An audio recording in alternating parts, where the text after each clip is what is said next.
experiencia nestes casi 5 anos pois foi boa.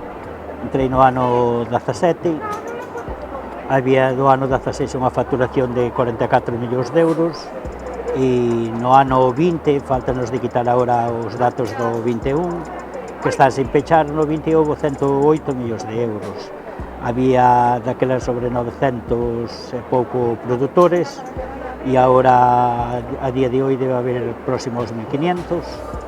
Logo, e bueno, e a evolución pois foi constante e queda un moito recorrido para seguir crecendo.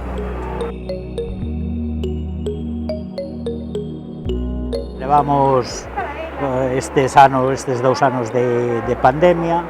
O primeiro ano aún non afectou moito, agora o 2021 sí que vai afectar, o crecemento non vai ser tanto, e este 22 as perspectivas é que non seña tampouco moi bon, porque hai unha crisis profunda no que é o sector da carne e o sector do leite, que son dous eixos primordiales do que é a agricultura ecolóxica. Ese 25% non é para as comunidades autónomas, é para o Estado español. Logo, hai rexións como Andalucía que manexan moitas hectáreas, Extremadura, e iso, pois, esperemos que ese objetivo se poida cumplir. E en Galicia, pois, esperemos tamén que pouco a pouco vayamos subindo. O que é primordial é se non temos a axuda da administración, pois os crecementos non houberan sido os que han sido e non se podría crecer o que esperamos crecer nos próximos anos.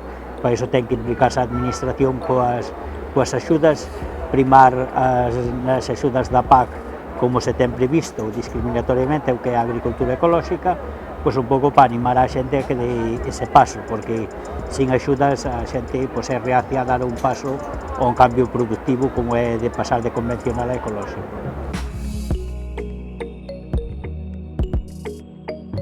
A administración pois terían que facer uns cambios simples, que é no pliego de condicións, pois a que fora obligatorio pois un 30, un 40, un 20, que se vira oportuno que tiña que ser produto ecolóxico e sobre todo de Galicia, produto de cercanía, porque pouco vale que tamén que traigamos pois unha leituga de Holanda, porque a huella de carbono sería facerle aún máis daño que non ven.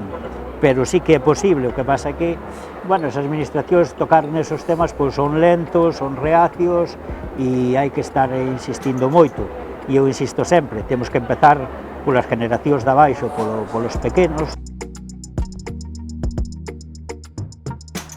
O Carega leva xa antes de chegar eu, antes dos 5 anos, facendo un esforzo sempre por asistir ás feiras. Eu penso que é primordial, que é un escaparate estupendo para estas producións pequenas que por sí solas non poderían chegar a estes mercados. Por dicirche un exemplo, unha empresa que con unha facturación pequena de 20.000 euros ao ano, pois non pode ir facer por sí sola unha biocultura a Barcelona ou a Madrid.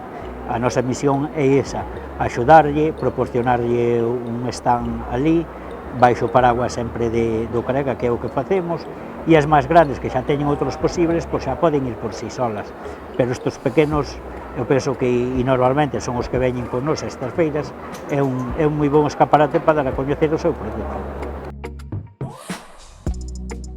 As campañas de promoción se necesitan recursos económicos pois, para poder afrontalas e facelas, que son moi compatibles co turismo, con a alimentación, pero eu diría máis, hoxe a xente pois, de mediana edad e máis nova está, creo que, máis preocupada polo medio ambiente que incluso pola alimentación.